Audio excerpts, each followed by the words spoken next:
अस्सलाम वालेकुम।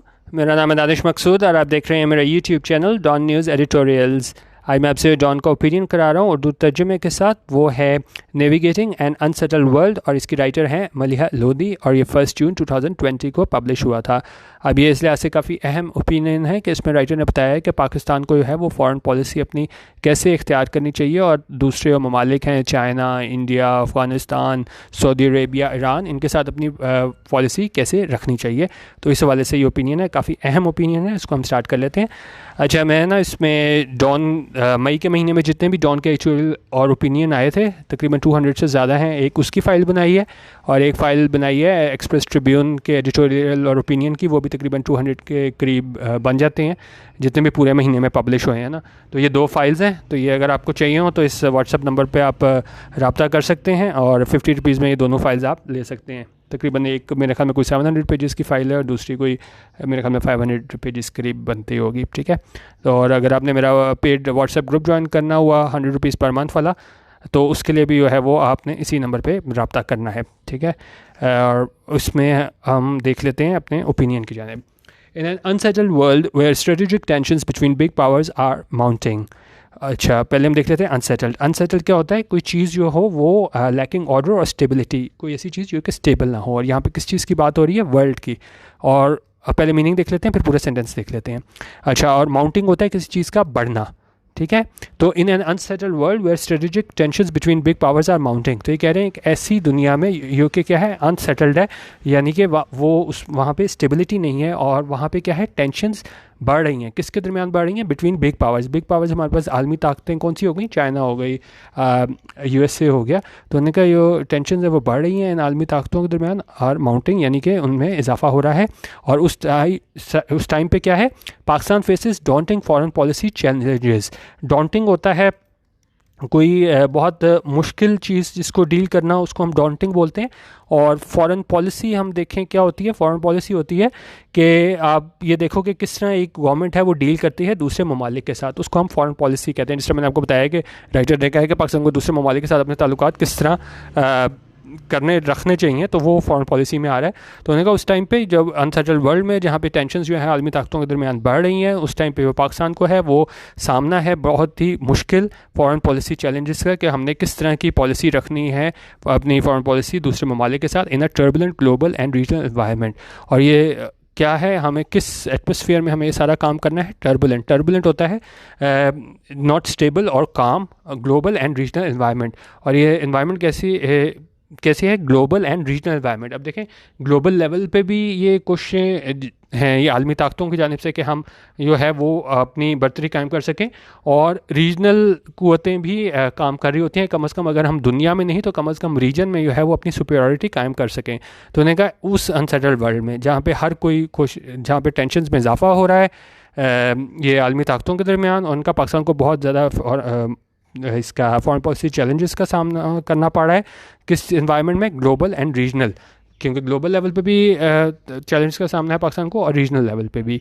The pandemic has injected greater volatility into an international landscape already afflicted by threats to multilateralism. अच्छा, पहले यहाँ देख लेते हैं फिर उसको आगे हम देखते हैं। उन्होंने कहा ये पैंडेमिक जो आया है कोरोना वायरस, इसने क्या किया? इंजेक्टेड होता है इंट्रोड्यूस करना, और उसने क्या किया? ग्रेटर वॉलेटिलिटी होती है कोई चीज़ जो हो ना आप मतलब एक जैसी ना हो, उसमें लगातार चेंज आ रहा हो।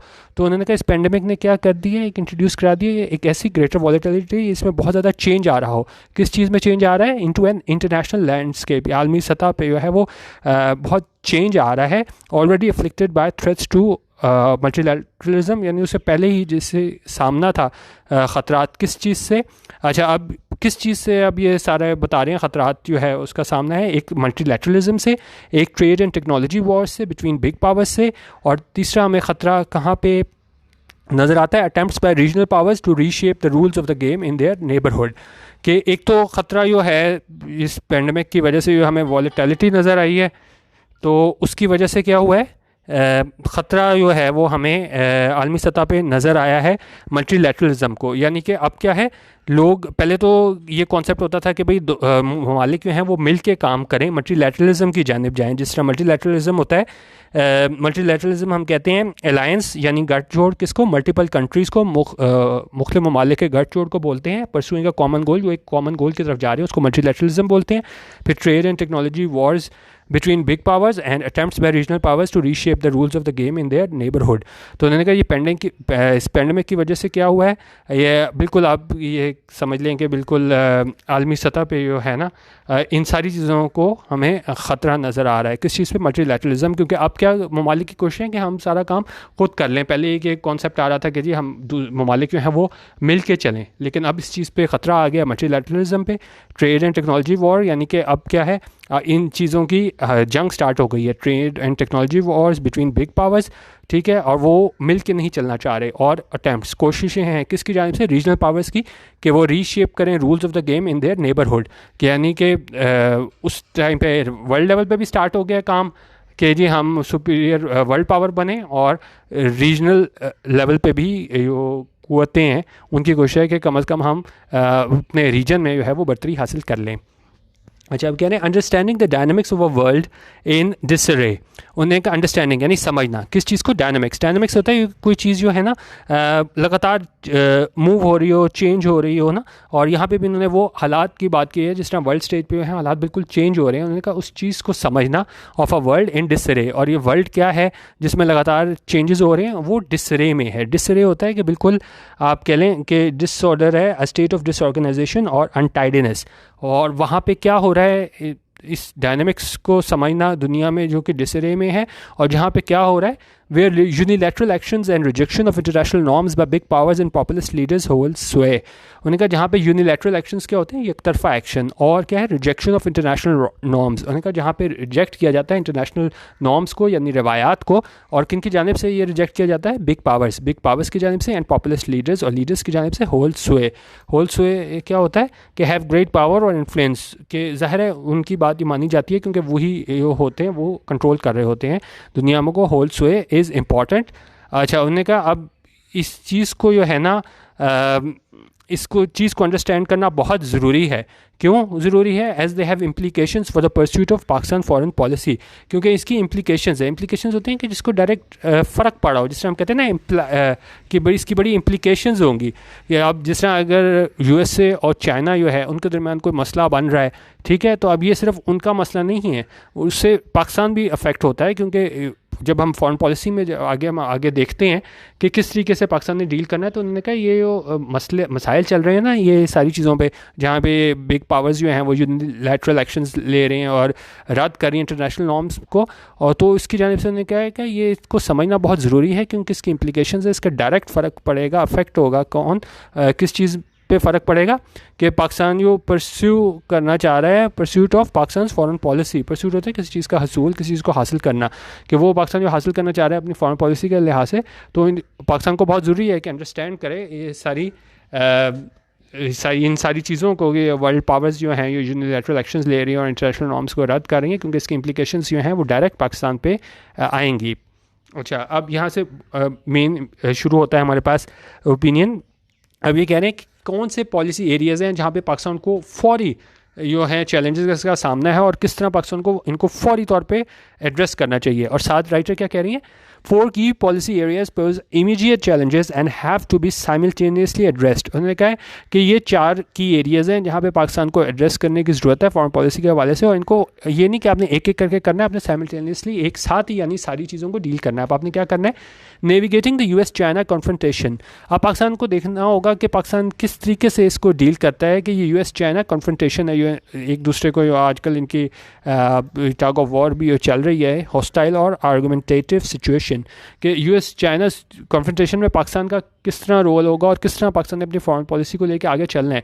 क्योंकि देखें प्रॉब्लम पता है क्या है कि ठीक है US ने पाकिस्तान को काफ़ी दफ़ा डिच किया है, लेकिन अब आप ओपनली जो है ना आप ख़िलाफ़ नहीं बोल सकते। अब ना पाकिस्तान बिल्कुल US के हक़ में बोल सकता है, तो ज़ाहिर है फिर चाइना नाराज़ हो जाएगा, ठीक है। और इसी तरह ही हम जो हैं वो बिल्कुल चाइना के उसमें भी नहीं बोल सकते बिल्कुल ओपनली, क्योंकि अमेरिका है, हम बेशक इस चीज़ को ना पसंद करें, लेकिन क्या है वो सुपर पावर है। तो ये एक चैलेंज पहले राइटर ने ये बताया है कि navigating the US China confrontation, हमने इस चैलेंज को कैसे लेके आगे चलना है, कि किस तरीके से हमने देखना है इसको यूएस चाइना कॉन्फ्रंटेशन को। दूसरी चीज़ वो कह रहे हैं डीलिंग विद ऑक्यूपाइड कश्मीर, क्योंकि लॉन्ग स्टैंडिंग इशू हमारा है कश्मीर का, कि हम इसको, हमारी फॉरेन पॉलिसी इस बारे में क्या कहेगी, dealing with occupied Kashmir and managing relations with an implacably hostile India, कि हम किस तरह अपने जो हैं वो रिलेशन जो हैं उनको मैनेज करते हैं किसके साथ, इम्प्लेकेबली हॉस्टाइल इंडिया।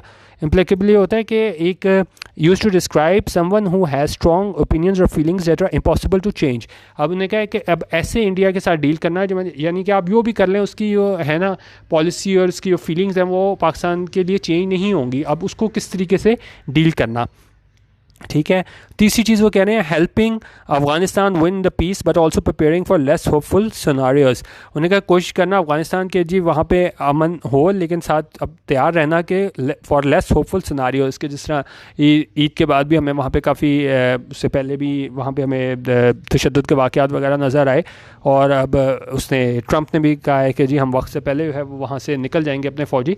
तो उन्होंने कहा उस पाकिस्तान को तैयार रखना चाहिए अपनी फॉरेन पॉलिसी में किस चीज़ को, कि ये लेस होपफुल सिनारियोज़ हैं कि क्या होता है वहाँ पे खासतौर पे अमन के लिहाज से। और लास्ट चीज़ इन्होंने क्या बताई है कि आपने किस तरह रिलेशंस मैनेज करने हैं सऊदी अरेबिया और ईरान से, क्योंकि यहाँ पे भी देखें पाकिस्तान ने सऊदी अरब से वो लेनी होती है इमदाद वगैरह, तो हम यहाँ पे डायरेक्टली जाके ईरान को भी बिल्कुल ओपनली सपोर्ट नहीं कर सकते, और इस तरह हम सऊदी अरब को भी है डायरेक्ट, क्योंकि आपने सारी चीज़ों को फॉरेन पॉलिसी है होती यही है कि भी आपने सारों को साथ लेके चलना है।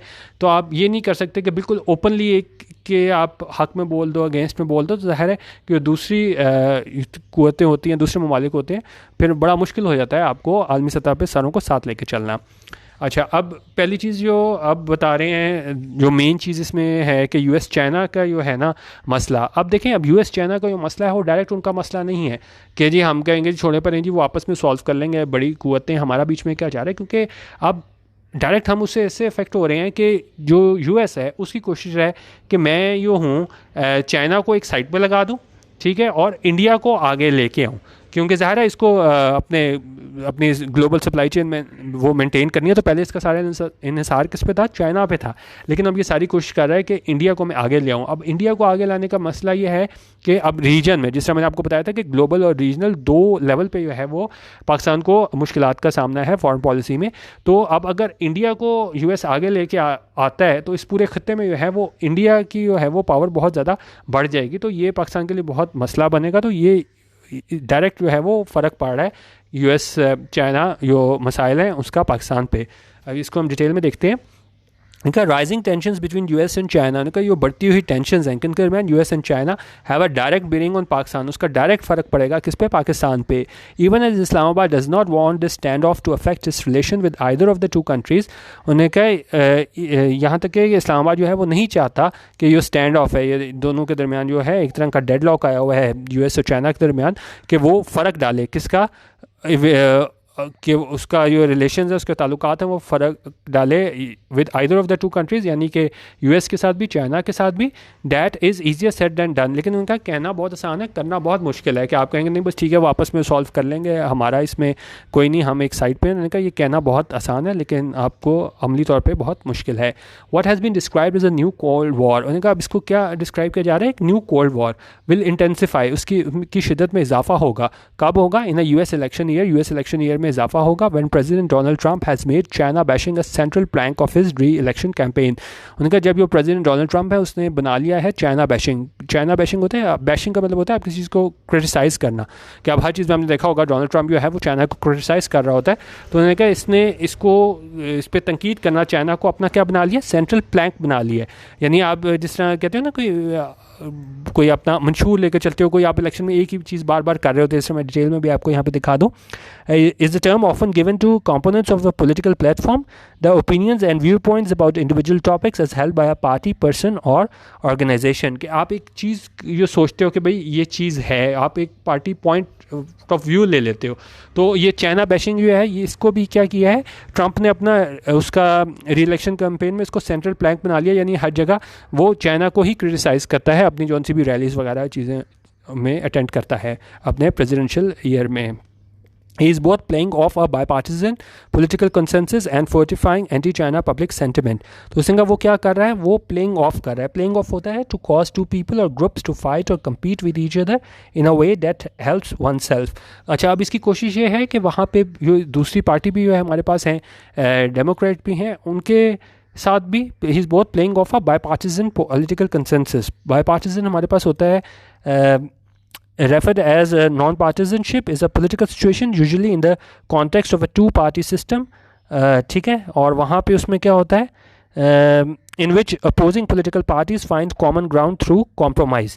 तो अपोजिंग पार्टीज जो हैं, क्योंकि ज़ाहिर है ट्रम्प जो है वो रिपब्लिक का है, तो वो कोशिश कर रहा है कि डेमोक्रेट्स को साथ मिला के है ना वो इस सारी चीज़ को क्या किया जाए, प्ले ऑफ किया जाए, इस सारी अपनी इलेक्शन कैंपेन में किस चीज़ को, चाइना बैशिंग को. ठीक है, और साथ क्या किया जाए, पॉलिटिकल कंसेंसस वहाँ पे जो है वो उनके साथ डेमोक्रेट्स के साथ मिलके बाईपार्टिजन पॉलिटिकल कंसेंसस कायम किया जाए. और क्या किया जाए, fortifying anti China public sentiment. और इस फोर्टिफाई किया जाए किस चीज़ को, स्ट्रेंथन किया जाए, इन्फोर्स किया जाए इस एंटी चाइना पब्लिक सेंटिमेंट. जो पब्लिक जो है वो चाइना के ख़िलाफ़ जो है इसको इस जो सेंटिमेंट है, इस जज्बात को है वो मज़ीद लोगों के दिलों में ये चीज़ डाली जाए. और वो किस तरह को कर रहा है, दूसरी अपनी डेमोक्रेटिक जो पार्टी है उसके साथ मिल के वो कंसेंसस डेवलप कर रहा है कि लोगों के दिलों में जो है वो एंटी चाइना सेंटिमेंट्स पैदा हों. और उन्होंने कहा ये एक डेट प्रीसीडेड पैंडमिक, और ये पैंडमिक से पहले भी तो ये नहीं कि ट्रंप अब जाके कोशिश कर रहा है कि एंटी चाइना सेंटिमेंट्स जो हैं वो मैं लेके आऊँ. उन्होंने कहा इससे पहले भी जो है प्रीसीडेड द पैंडमिक, यानी पैंडमिक से पहले भी थे, and has been strengthen by it. और उसके बाद तो अब मज़ीद इसमें इजाफा हो गया, क्योंकि जब इसने ये भी कहा था कि भाई ये वुहान से आया वायरस, तो उस लिहाज से भी लोगों की जो है वो नफ़रत चाइना के लिए और बढ़ गई थी. The pandemic has also reinforced US plans to reduce economic dependence on China by reinforcing or diversifying global supply chains. अभी देखें ये बहुत इंपॉर्टेंट बात पाकिस्तान के लिए कि उनका पैंडमिक ने इस चीज़ को reinforce कर दिया US प्लान्स के. US के जो प्लान्स हैं क्या करने का, रिड्यूस होता है कम करना. क्या चीज़, इकोनॉमिक डिपेंडेंस के माशी तौर पे इन्हिसार ख़त्म करना किस चीज़ पे, चाइना पे. और वो किस तरह ख़त्म कर रहा है, बाय रीकन्फिगरिंग और डाइवर्सिफाइंग ग्लोबल सप्लाई चेन्स. कि अब वो मतलब कि ये सिर्फ चाइना पे निसार ना करे कि मैं हर मटेरियल हर चीज़ जो है वो चाइना से लेके आऊँ, तो उसको डाइवर्सिफाई करे, यानी और ममालिक से भी अपनी जो है ग्लोबल सप्लाई चेन जो हैं उनको वहाँ पे फैलाए. And pursuing a more over contain China policy. ठीक है, तो यही नहीं कि सिर्फ आपने चाइना पे इन्हिसार करना है. When this gets underway it may result in India emerging as a stronger economic partner of Washington. और ये सबसे बड़ा मसला जो पाकिस्तान को है कि जब इसको इंडिया इसकी यूएस की कोशिश क्या है कि इसको इंडिया को जो है वो चाइना के मुकाबले में ले आए. अब उन्होंने कहा जब ये ऐसा होगा तो क्या होगा, इंडिया इमर्जिंग, इंडिया सामने आएगा कैसे, एक स्ट्रॉन्गर इकोनॉमिक पार्टनर के तौर पर सामने आएगा वाशिंगटन के. This will also bolster the long standing American strategy to project India as a strategic counterweight to China. तो उन्होंने कहा ये क्या होगा, ये इंकरेज करेगा, ये लॉन्ग स्टैंडिंग अमेरिकन स्ट्रेटजी थी कि वो प्रोजेक्ट करे इंडिया को किस तरह एक काउंटरवेट के तौर पे. ठीक है, टू चाइना, कि भाई ठीक है हमें चाइना की ज़रूरत नहीं है, हम इंडिया के थ्रू जो है अपनी मीशत वगैरह चला लेंगे, अपनी सारी सप्लाई चेन्स वगैरह हम उस तरफ शिफ्ट कर लेंगे. तो उन्होंने कहा ये काउंटरवेट होगा China to China, specially as India under prime minister Narendra Modi seems willing to play that role. उन्होंने कहा खासतौर पर जब जो इंडिया है वो प्राइम मिनिस्टर मोदी के अंडर जो है ना वो बिल्कुल तैयार है इस रोल को निभाने के लिए. लेकिन ज़ाहिर है पाकिस्तान के इसके लिए इस पर बहुत बड़े बुरे असरात होंगे. The implications of Pakistan of the US India entity are already evident by Washington's tepid response on Kashmir and continuing augmentation of India's military and strategic capabilities. उनका ये जो नतायज हैं या इम्प्लीकेशंस जो हैं, असरात हैं किस चीज़ में फॉर पाकिस्तान के लिए, इस US इंडिया का जो गठजोड़ है उस वो हमें ऑलरेडी एविडेंट कि वो हमें अभी से नज़र आ रहे हैं किस तरह, बाय वाशिंगटन टैपिड रिस्पॉन्स, कि वाशिंगटन का जो है बड़ा टैपिड रिस्पॉन्स है. टैपिड होता है Luke warm, not encouraging, showing little enthusiasm. तो उन्होंने कहा यहीं से हमें पता चलता है कि जिस तरह US और इंडिया का गठजोड़ है कि वो जो उनका रिस्पॉन्स है किस पे, कश्मीर के ऊपर बड़ा ही ल्यूक वार्म किस्म का है. और क्या है, and continuing augmentation of India's military and strategic capabilities. और हमें नज़र आता है बढ़ती हुई ऑगमेंटेशन होता है किसी उसमें ना किसी चीज़ में इजाफा होना, ठीक है, इजाफा होने के लिए हम बोलते हैं ऑगमेंटेशन। और ये किस चीज़ में इजाफा हो रहा है? Of India's military and strategic capabilities. उन्होंने कहा इस चीज़ में जो है ना, हमें यहाँ से पता चलता है ये गठजोड़ है यूएस और इंडिया का। तो उसकी वजह से एक तो ये लोग कश्मीर के मसले पे बिल्कुल नहीं बोलते, ठीक है, वाशिंगटन वाले। और दूसरी चीज़ हमें नज़र आती है कि इंडिया वाले हैं लगातार जो है वो अपनी मिलिट्री और स्ट्रेटजिक कैपेबिलिटीज़ में इजाफा कर रहे हैं। और ज़ाहिर है इनके पीछे अमेरिका है, तभी उनको शय मिली हुई है, तो ये वो कर रहे हैं। और इसके डायरेक्ट असरात हैं, इम्प्लीकेशंस हैं किस पे? पाकिस्तान पे। Thus, closer US-India relations will confront Pakistan with a regional environment of greater strategic imbalance. अच्छा, अब उससे क्या होगा कि अब अगर US-India relations जो हैं वो दोनों करीब आ जाते हैं, तो इस वजह से पाकिस्तान को बड़ी मुश्किलात का सामना होगा इस रीजनल environment में, इस रीजन में। क्योंकि आप रीजन में इंडिया को अगर इतना ज़्यादा मजबूत कर देंगे तो बाकी दूसरे ममालिक जो हैं वो बिल्कुल ही उनको अपना सर्वाइव करना बहुत मुश्किल हो जाएगा। और ये एक तरीके का क्या हो जाएगा, हमारे पास स्ट्रेटजिक इम्बैलेंस हो जाएगा। अच्छा, और उसके बाद क्या बता रहे हैं कि अमेरिका की जानिब से जो है सी पैक पे और जो था हमारे पास बेल्ट एंड रोड इनिशिएटिव भी आ रहा है, उस पर भी बहुत एतराज़ किया गया कि भाई ये चीज़ें हैं वो पाकिस्तान को बिल्कुल डेट में धकेल देंगे। और आपने ये एलिस वेल्स, उसके भी मैंने आपको काफ़ी 2-3 एडिटोरियल करवाए थे कि किस तरह उन्होंने तनकीद की थी। उसके बाद से फिर पाकिस्तान की जानिब से जो है वो इसको रिबट किया गया था कि नहीं भाई ऐसा नहीं है, कि अमेरिका जो है वो जान के एक नफ़रत डालने की कोशिश कर रहा है कि भाई सी पैक की वजह से जो है वो पाकिस्तान बिल्कुल कर्जे तले दब गया। अब ये उस तरह इन्होंने सी पैक और BRI के बारे में क्या बताया? Concern about CPEC and China's Belt and Road Initiative has prompted frequent US criticism of these mega projects. उन्होंने कहा ये CPEC के बारे में और चाइना का जो BRI था इनिशिएटिव, इसके में क्या है, has prompted frequent US criticism। उन्होंने कहा इसकी वजह से बहुत लगातार जो है US का हमें तनकीद देखने को मिली है इस मेगा प्रोजेक्ट्स की कि भाई ये बिल्कुल पाकिस्तान को जो है वो बिल्कुल दिवालिया बना देंगे। White House reports and last month to Congress is more explicit. और उन्होंने कहा ये वाइट हाउस रिपोर्ट जो भेजी गई इधर कांग्रेस में वो बड़ी एक्सप्लिसिट है, यानी उसमें वाज़े तौर पे क्या इन्होंने कहा है, asserting that BRI will give China undue political influence। उसमें उन्होंने साफ तौर पे बताया कि BRI जो है वो क्या दे देगा चाइना को, एक अनड्यू पॉलिटिकल इन्फ्लुएंस दे देगा और मिलिट्री एक्सेस दे देगी। और स्टेटमेंट हमें किसकी जानिब से नज़र आई? अमेरिकन ऑफिशियल्स की जानिब से, that CPEC will impose a heavy debt burden on Islamabad, represent अनसर्टल the vain efforts to drive a wedge between Pakistan and China. होने का ये स्टेटमेंट जो हमें नज़र आई अमेरिकन ऑफिशियल्स की जानिब से कि सी पैक जो है वो बड़ा नाफिज कर देगा, एक बड़ा डेट कर्जा किस पे, इस्लामाबाद पे, यानी पाकिस्तान के कर्जे में बहुत इजाफा हो जाएगा। ये रिप्रेजेंट शो करता है क्या? अनसर्टल होता है कोई चीज़ आप ऑब्वियस तरीके से ना करो, लेकिन क्या है, दो वेन एफर्ट्स होता है हमारे पास, वेन एफर्ट्स हो जाता है वर्थलेस, लेकिन क्या है वो आप जिसमें कामयाब ना हो। क्योंकि इन्होंने कोशिश तो की थी कि वो कहें कि जी पाकिस्तान पे बड़ा कर्जा आ गया इसकी वजह से, सी पैक की वजह से, BRI की वजह से, लेकिन उन्होंने क्या ये कोशिशें थी वो क्या थी, वो वेन एफर्ट्स साबित हुई। उन्होंने कहा कोशिश तो की उन्होंने बड़ी ये इनडायरेक्टली कहने की कि भाई इसकी वजह से पाकिस्तान को बहुत फ़र्क पड़ा है, लेकिन ये एफर्ट्स क्या है वो रहेगा गई दो वेन एफर्ट्स के, यानी कि वो इसमें कामयाब नहीं हो सके to drive a wedge between Pakistan and China, के एक तरह की जो है वो ये दुश्मनी जो है ताल्लुकात में जो है वो सर मेरी ला सकें, किसके दरमियान? पाकिस्तान और चाइना के दरमियान। उनका while Islamabad will want to avoid getting in the crosshairs of US-China friction। उनका जबकि इस्लामाबाद चाहेगा कि वो अवॉइड करे, यानी कि इससे मतलब परे रहे किस चीज़ से? crosshairs of US-China friction। crosshairs क्या होता है कि आप बीच में ब्लेम आ जाए ना, बीच में आप वो दो लोगों की लड़ाई हो रही है, आप बीच में आ जाए तो आप पे भी ब्लेम आ जाए कि जी आपकी वजह से ये मसला हुआ है। तो इनका पाकिस्तान कोशिश करेगा कि हम इससे परे रहें, ये मसले आयल चल रहे हैं किसके? US-China फ्रिक्शन के। इट इज़ ऑब्वियस, ये जाहिर है that Pakistan strategic future lies with China, कि पाकिस्तान का जो फ्यूचर है उनका ये बात है कि पाकिस्तान का फ्यूचर किसकी जानिब है? चाइना के साथ है। CPEC is emblematic of China's aim to strengthen Pakistan। CPEC क्या है? एम्ब्लेमेटिक होता है किस चीज़ का सिंबल होना, साइन होना। उनका ये निशानी है किस चीज़ का? कि चाइना का जो मकसद है कि पाकिस्तान को जो है वो मजबूत किया जाए इकनॉमिकली एंड स्ट्रेटजिकली, उनका माशी तौर पे भी और स्ट्रेटजिकली भी पाकिस्तान को मजबूत किया जाए।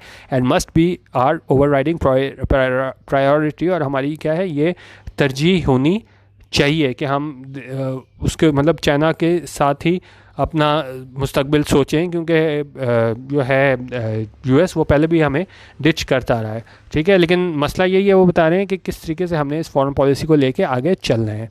अच्छा, अब Pakistan relation with China remain on a positive trajectory. उनका पाकिस्तान के ताल्लुकात हैं चाइना के साथ वो क्या हैं, पॉजिटिव ट्रेजेक्ट्री पे हैं, यानी कि इनमें सरमहरी नहीं है, एक अच्छे ताल्लुकात हैं। बट विल नीड रेगुलर री इन्फोर्समेंट, लेकिन इसके क्या है, रेगुलर लगातार किस चीज़ की ज़रूरत है, री इन्फोर्समेंट की ज़रूरत है।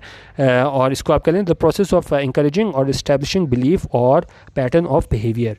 Close consultation with Beijing on key global and regional issues, including Afghanistan, will be important. उनके साथ पाकिस्तान के अभी ताल्लुकात बड़े अच्छे हैं, लेकिन पाकिस्तान को क्या कंसल्टेशन बातचीत जारी रखनी चाहिए बीजिंग के साथ, चाइना के साथ, किस चीज़ पे, जो अहम ग्लोबल और रीजनल इश्यूज़ हैं और उसमें कौन कौन से इश्यूज़ शामिल हैं अफ़गानिस्तान और जो शामिल है उनका, वो बड़ा इंपॉर्टेंट होगा कि हम उसको भी एतमाद में लें चाइना को। अच्छा, अब कह रहे हैं ties with the US have improved, लेकिन उन्हें क्या, हमारे जो ताल्लुकात हैं यूएस उसके साथ इंप्रूव हुए हैं, बट लैक सब्सटेंटिव कंटेंट, लेकिन अभी भी उसमें कमी है, किस चीज़ की, सब्सटेंटिव कंटेंट की। For now the main commonality is Afghanistan. उन्होंने कहा एक मेन कॉमन जो आप कह लें कदर मुश्तरक है, वो क्या है, हमारे पास अफगानिस्तान है। क्योंकि कोई भी मसला होता है तो यूएस वाले जो है वो इधर पाकिस्तान को कहते हैं कि जी आप जो है वो जंगबंदी में अहम किरदार अदा करें उधर अफगानिस्तान में। तो उन्होंने कहा मेन कॉमनैलिटी कहाँ पे है, अफगानिस्तान है, पाकिस्तान और यूएस के दरमियान जो कॉमनैलिटी है वो अफगानिस्तान है। That too will be tested in coming months. उन्होंने कहा इसका भी एक तरीके से इम्तहान होगा आने वाले महीनों में। When hurdles are encountered in the fragile Afghan peace process, जहाँ पे जो है वो रुकावटें हमारे देखने को आर इनकाउंटर्ड, रुकावटों का सामना होगा हमें इस फ्रेजाइल अफगान पीस प्रोसेस में, यानी कि बिल्कुल फ्रेजाइल अफगान पीस प्रोसेस है, क्योंकि यहाँ पे क्या है, वायलेंस होती रहती है, लगातार पीस नहीं होता, तो ये क्या है, फ्रेजाइल एनवायरनमेंट है। तो आगे यहाँ पे क्या कह रहे हैं, nevertheless it is important to keep engagement on a positive track. उन्होंने कहा ठीक है, यूएस के साथ हमारा बिल्कुल बहुत अच्छे नहीं है, सब्सटेंटिव कंटेंट नहीं है, लेकिन फिर भी हमें क्या है, एंगेजमेंट जारी रखनी चाहिए ऑन अ पॉजिटिव ट्रैक, और जबकि हमें एक्सेप्ट करना चाहिए, तस्लीम करना चाहिए द लिमिट्स ऑफ रिलेशनशिप के, इस रिलेशनशिप की हमें लिमिट्स को भी ध्यान में रखना होगा। क्योंकि उन्होंने कहा जो असल में है वो तो चाइना ही है जिसके पे हमें अपनी तरजीह देनी चाहिए, लेकिन यूएस जो है उसके साथ भी जो है वो हमें ताल्लुकात बिल्कुल हम उसके साथ ख़राब नहीं कर सकते, ठीक है। अच्छा, आगे अब अफ़गानिस्तान के बारे में इन्होंने क्या कहा है, on Afghanistan Pakistan should extend whatever assistance it can to the much delayed peace process. उनका अफ़गानिस्तान लेवल पे जो है पाकिस्तान को क्या करना चाहिए कि असिस्टेंस देनी चाहिए, मदद देनी चाहिए वहाँ के गवर्नमेंट को कि क्या कर सके, it can do to the much delayed peace process, कि वहाँ पे अभी तक जो है वो पीस नहीं आया, उसमें पाकिस्तान को अपनी मदद देनी चाहिए। Still facing a host of challenges, लेकिन अभी भी वहाँ पे बहुत ज़्यादा चैलेंजेस का सामना है। और साथ क्या बता रहे हैं, the recent Eid ceasefire between the Taliban and Kabul and the accord between president Ashraf Ghani and Abdullah have however brighten prospects. उन्होंने कहा लेकिन जो अभी ईद पे सीज फायर हुआ था किसके दरमियान, तालिबान और काबुल के दरमियान, और जो एग्रीमेंट हुआ, अकॉर्ड का होता है एग्रीमेंट किसके दरमियान हुआ है, प्रेसिडेंट अशरफ गनी और अब्दुल्ला के दरमियान। उसने क्या किया है, हाउवर ब्राइटन प्रॉस्पेक्ट्स, लेकिन उसने जो है वो ये ब्राइट ट्रेंड की है प्रॉस्पेक्ट्स को, यानी कि हम कह सकते हैं कि हो सकता है आइंदा जो है वो हालात अच्छे हो जाएं पीस के मामले में। For Pakistan establishment must come to terms with this president Trump's intention to pull out of US troops.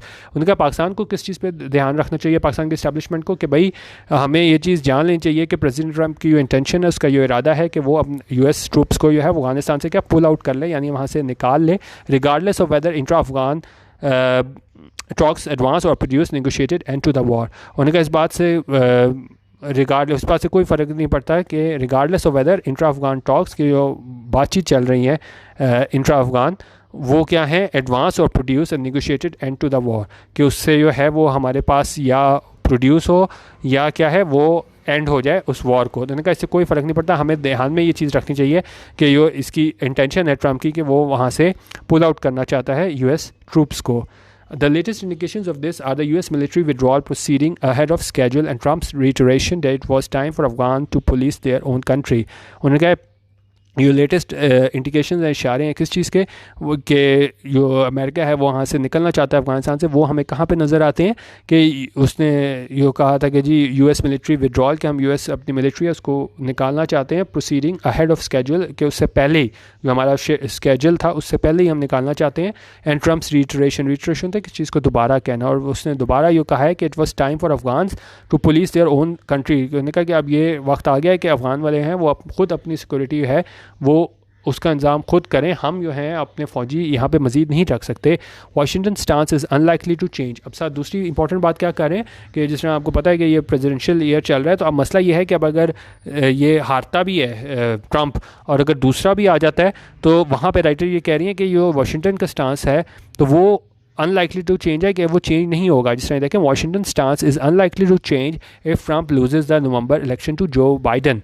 उन्होंने कहा जो अमेरिका का स्टांस है वो चेंज नहीं होगा अगर ट्रंप हार जाता है नवंबर के इलेक्शन में, किससे, जो बाइडन से, as they have similar views, क्योंकि इन दोनों के व्यूज़ जो सिमिलर हैं, बाइडन के भी और ट्रंप के भी, किस चीज़ पे, ऑन डिसएंटेंगलिंग। डिसएंटेंगलिंग क्या होता है, किस चीज़ को आप फ्री करना, जिस तरह हम देखें ना हैंड फ्री होती है ना, उसको अगर वो गुंजल पड़ जाए हम कहते हैं इंटेंगल हो गई है। डिसएंटेंगल होते हैं किस चीज़ को फ्री करना, ठीक करना।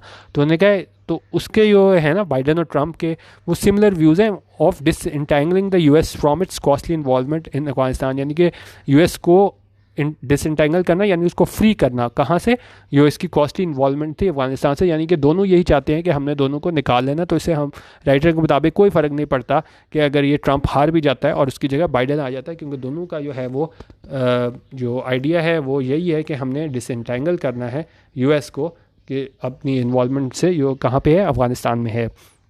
अच्छा, अब और आगे क्या कह रहे हैं, इस्लामाबाद को क्या करना चाहिए राइटर के मुताबिक, Islamabad thus needs to think long term and prepare for different scenarios that might emerge in Afghanistan, keeping in view machinations by regional countries acting as spoilers in Afghanistan peace effort.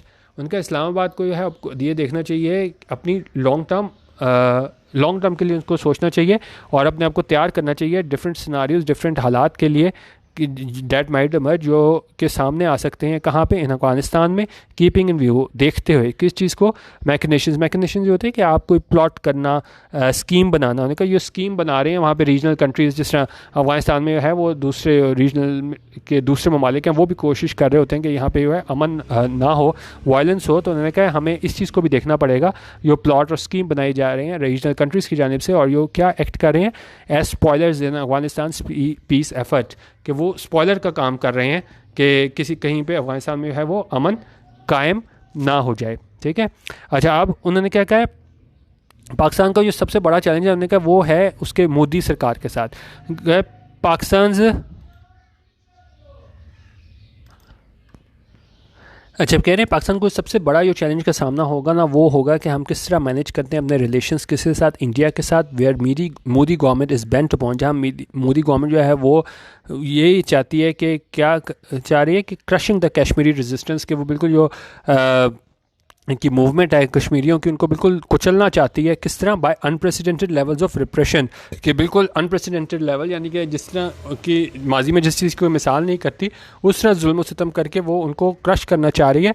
And orchestrating होता है किस चीज़ को plan और coordinate करना, coordinate elements to produce a desired effect especially surreptitiously. ठीक है। तो उन्होंने कहा वो ऑर्केस्ट्रेट करके क्या एंटी मुस्लिम सेंटिमेंट वहाँ पे लाना चाहती है। And pogroms in India, dialogue with Delhi is ruled out by its brutal and illegal actions in occupied Jammu and Kashmir. उनका डायलॉग विद दिल्ली के आप डायलॉग कर लेंगे, तो उनका ये पॉसिबल नहीं है, इसको हम एक तरीके से रूल आउट ही कर सकते हैं कि भाई ये ऐसा हो नहीं सकता।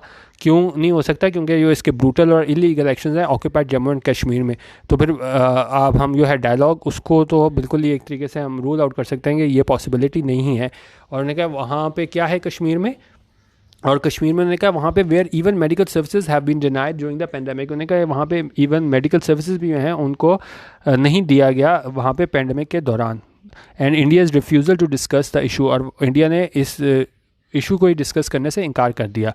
Aggressive moves by India on the line of control and covert action in Balochistan represent a toxic mix.